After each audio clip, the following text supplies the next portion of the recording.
The Manual, What Women Want and How to Give It to Them, by W. Anton. Ever felt that invisible force field pop up the moment you spot someone who makes your heart skip? It's like your body hits the pause button.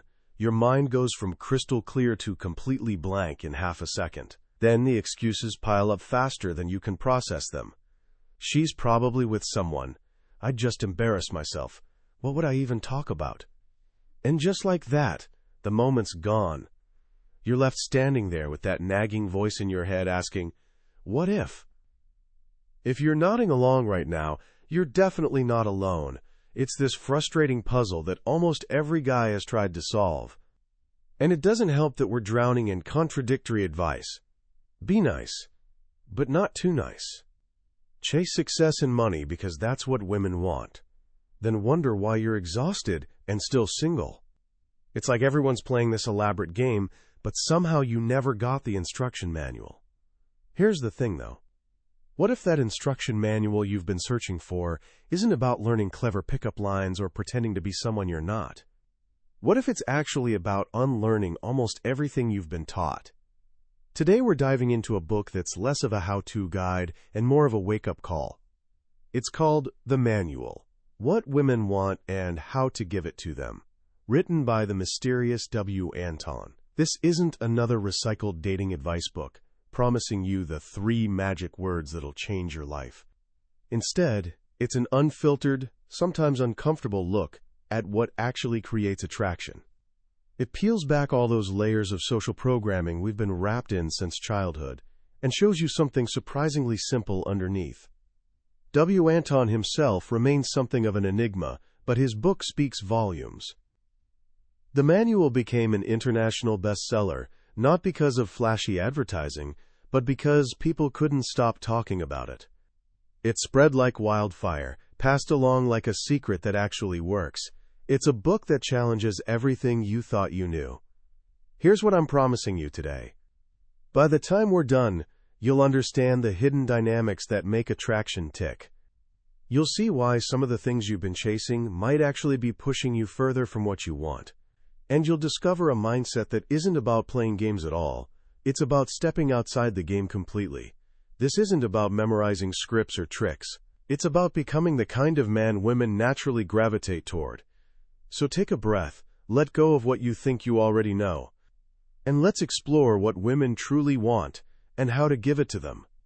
To really get what W. Anton's The Manual is all about, we need to start with one simple but mind-bending idea. Almost everything we believe about attraction is completely wrong.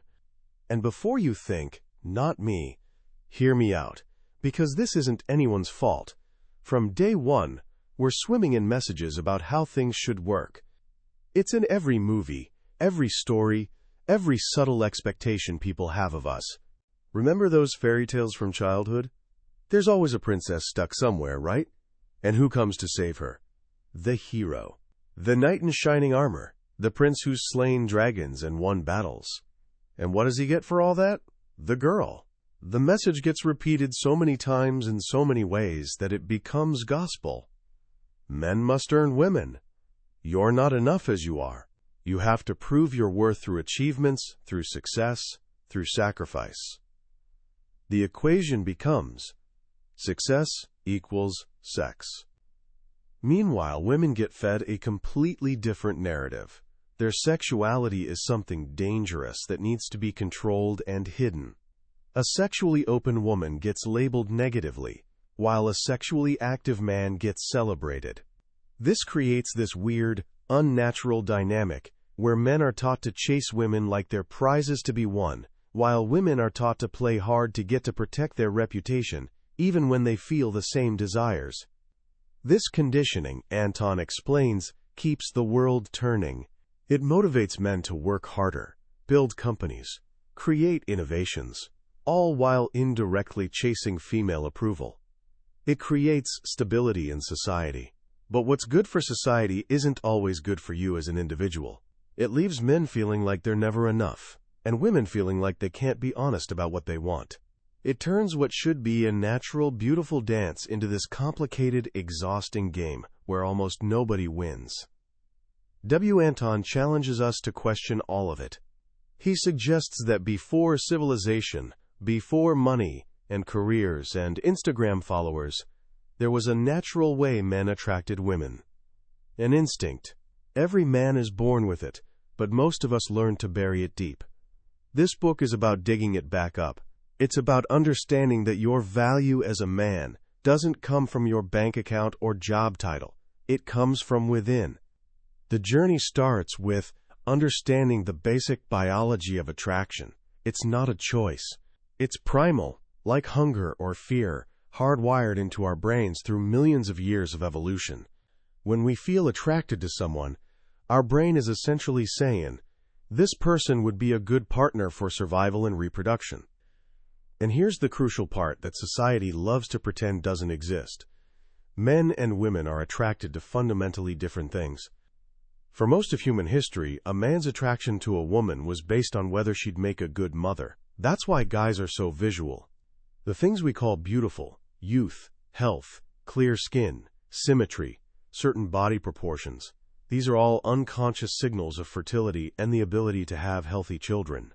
Her physical body matters tremendously. A woman, on the other hand, doesn't need much from a man's body after conception. What she desperately needs is his support and protection during the vulnerable months of pregnancy and the years of raising a helpless infant. Her survival, and her child's survival, depended on finding a man whose behavior showed he could and would protect her. This is the foundation of everything. Men are naturally attracted to a woman's physical form, her femininity. Women are naturally attracted to a man's behavior, his masculinity. So what exactly is masculinity? Anton defines it with surprising clarity. Since a woman's ability to bear children makes her physically vulnerable, she's evolved to be attracted to men who appear less vulnerable than she is. Masculinity, therefore, is simply the appearance of being less vulnerable. It's not about watching football or hunting or fixing cars. It's about how you carry yourself through life. This is why Anton distinguishes between males and men, between females and women. A man is a masculine male. A woman is a feminine female. The whole point of this book is to teach a male how to become a man, because that's what women are truly, biologically attracted to. So how does a man show this lack of vulnerability? The book breaks it down into 3 core pillars, 3 essential qualities that every attractive man naturally displays: confidence, charm, and responsibility. Let's start with the big one, confidence. Most people think confidence means being certain about everything. They assume you need to feel sure of yourself before you can act confident. Anton flips this completely upside down. Real confidence isn't the absence of uncertainty. It's the ability to handle uncertainty without falling apart. It's looking certain, regardless of the storm happening inside your head. Women aren't attracted to what you're thinking. They're attracted to how you're acting. A confident man looks certain, and this shows up as dominance. Now, before you picture some aggressive jerk, understand that this isn't about being controlling. It's about trusting yourself and putting your own needs first. It's about being, in a healthy way, selfish. You're the most important person in your life, and you need to treat yourself that way. If you don't take care of yourself, nobody else will either. This self-respect is where confidence is born. A man who values himself doesn't constantly seek approval. He doesn't explain himself endlessly, apologize for what he wants, or reshape himself to please a woman. His core identity is solid. This naturally leads to optimism. A confident man expects things to go well. He doesn't waste energy worrying about whether she'll like him or reject him.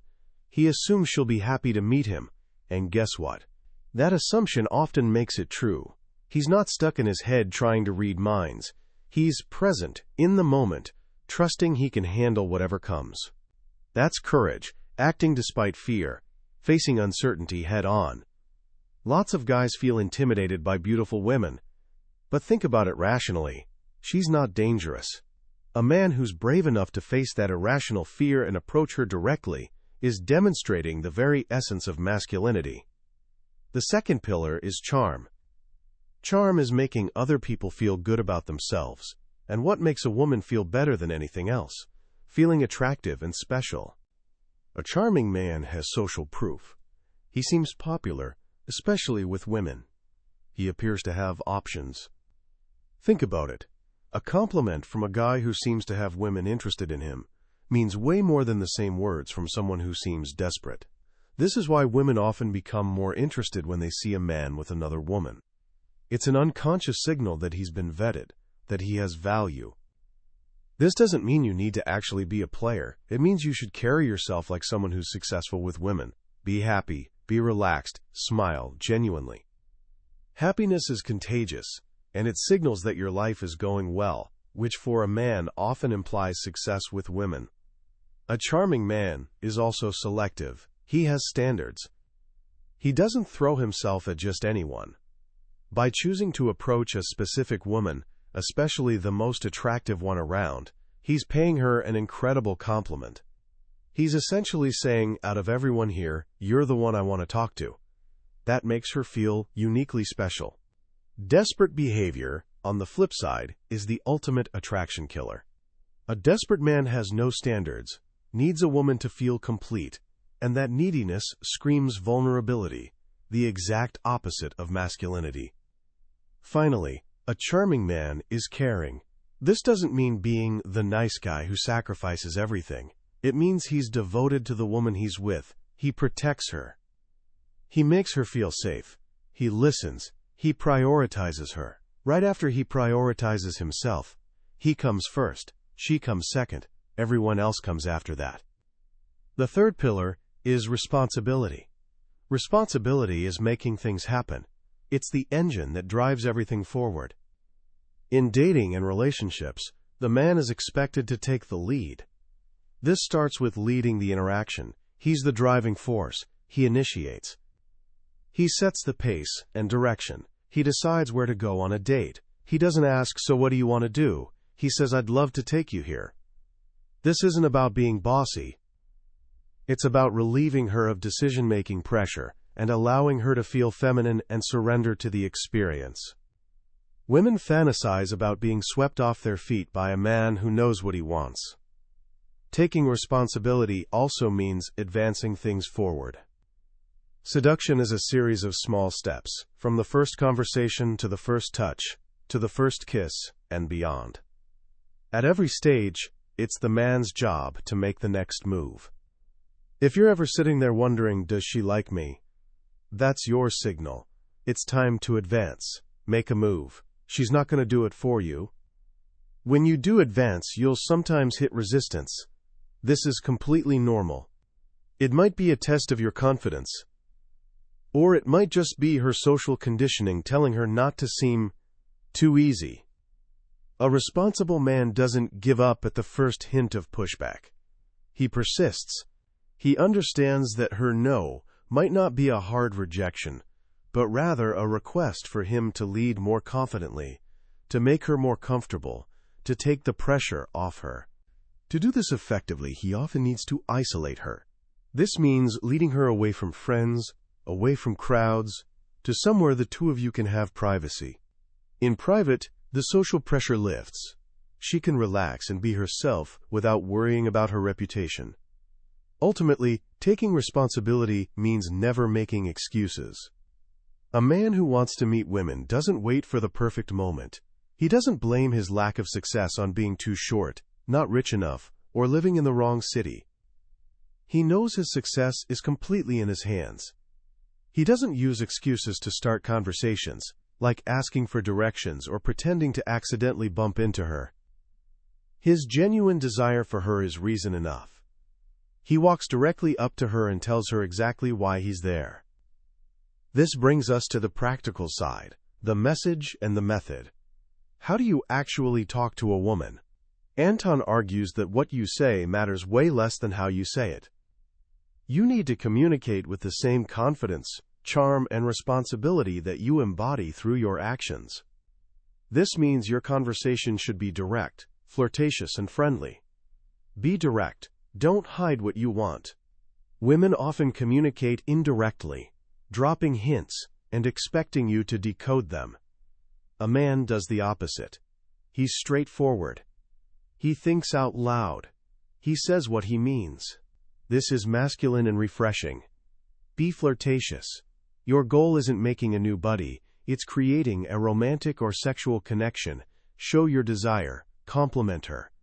Tell her you find her attractive, make her the focus of the conversation, really listen to her, make her feel like she's different from other women. Be friendly. Make her feel comfortable and safe. This doesn't mean becoming her emotional support friend. It means respecting her as a person. And real respect, according to Anton, isn't treating her how you want to be treated. It's treating her how she wants to be treated. And what does she want? She wants to be treated like a woman by a confident, charming, and responsible man. Your body language needs to match your words. An attractive man's body language is expansive. He takes up space. He leans back. He's relaxed. His movements are natural and confident. He holds his head high. He uses eye contact to show interest, holding her gaze without fear. He uses touch to build comfort and sexual tension, gradually progressing from casual touches on the arm or back to more intimate contact as she relaxes. He's protective, stepping between her and discomfort. He is, in a word, cool, calm and emotionally grounded, in control. So how does this all come together in real life?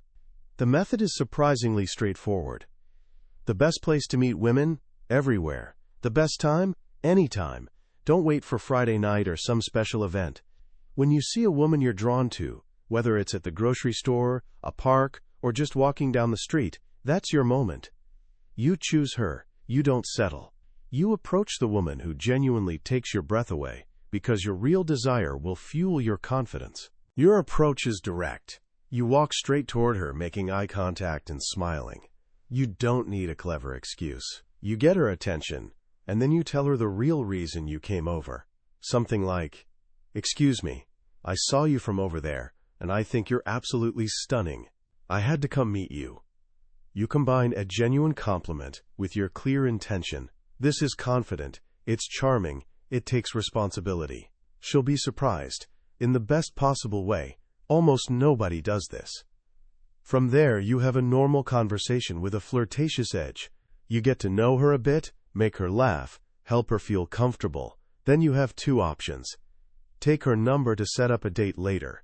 Or even better, suggest a spontaneous date right then. "I'm heading to grab coffee. You should come with me." The phone call is short and focused. You're calling to set up the date, not to have an hour-long conversation. You lead. You suggest when and where. The date is your chance to build comfort and escalate physical closeness. It doesn't need to be expensive or fancy. The focus is on the connection between you two. You talk, you touch, you laugh. Your goal is moving toward that first kiss. The kiss is a turning point. You don't ask permission. You create the moment and you go for it. If it goes well, if she kisses you back, then the path forward is clear. It's just a matter of when and where. You keep leading, keep making her comfortable, and keep building attraction. You persist through any last-minute hesitation, understanding that she needs you to take that final step.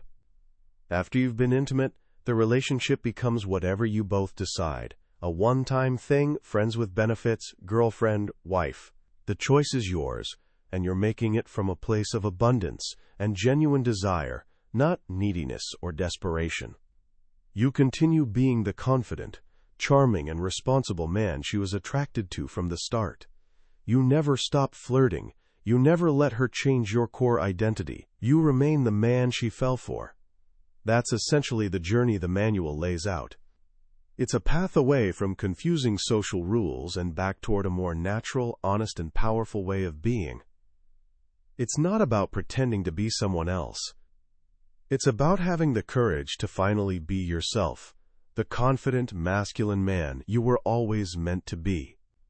As we step back and reflect on what the manual presents, it's clear this book goes way deeper than just dating advice. At its core, it's really about self-worth, breaking free from social pressure, and living authentically. Anton's philosophy is challenging, even radical, precisely because it asks us to undo decades of conditioning. The most powerful insight, in my opinion, is this: Attractiveness for a man isn't something you acquire, it's something you uncover. We spend so much of our lives believing we need to add more layers. A better job, a nicer car, more money, a wittier personality, to somehow become worthy of love. Anton flips this completely. He suggests that becoming the kind of man women desire is actually about subtraction. It's peeling away the false beliefs, the insecurities, and the social fears that have been piled on top of your natural, confident self. Think about it this way. As kids, we were fearless. We'd talk to anyone. We'd run and play without worrying what others thought. We believed we were the center of our universe. That's our natural state. The book argues that all the anxiety, hesitation, and feelings of not being good enough are learned behaviors. They're not who you really are. They're just a story you've heard so many times you started believing it was true. The framework of confidence, charm, and responsibility works so well because it's not a collection of tricks. It's a way of being. It's returning to that natural state. Confidence is trusting your inherent value. Charm is sharing good energy with others.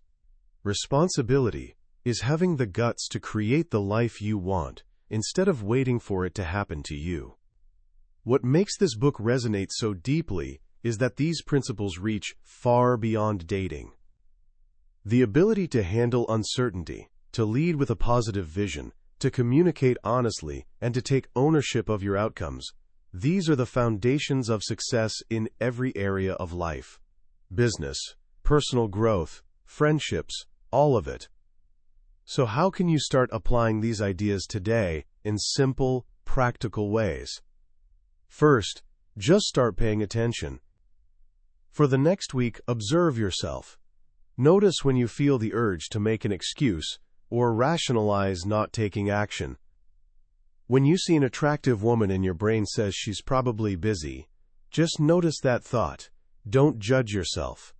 Just see it for what it is. Social conditioning designed to keep you comfortable. The first step to freedom is realizing you're in a cage. Second, practice one small act of courage every single day. It doesn't have to be approaching a woman. It could be holding eye contact with a stranger for 1 second longer than usual. It could be speaking up in a meeting when you'd normally stay quiet. Or it could be walking with your head up and shoulders back, even when you're not feeling particularly confident. Remember, the body leads the mind. Act confident, and the feeling starts to follow. Third, rethink what being selfish really means. For the next few days, consciously put your own well-being first in small ways. This doesn't mean being a jerk. It means choosing the activity you want to do, listening to the music you enjoy, protecting your time and energy. Practice saying no with a smile. You'll discover that the more you respect yourself, the more others naturally respect you too. That was a summary of the manual, What Women Want, and How to Give It to Them, by W. Anton. We've covered the main ideas today, but here's the truth. A summary is just a map. The real treasure is found on the actual journey.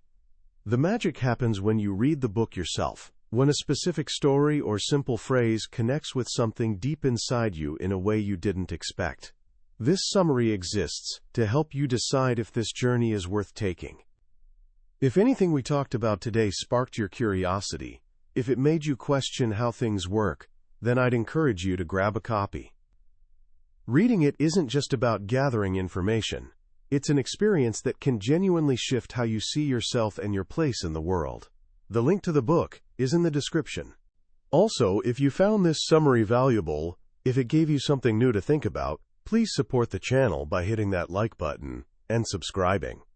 That way, you won't miss our next deep dive into another potentially life-changing book from the billionaire's bookshelf. Let's keep growing together.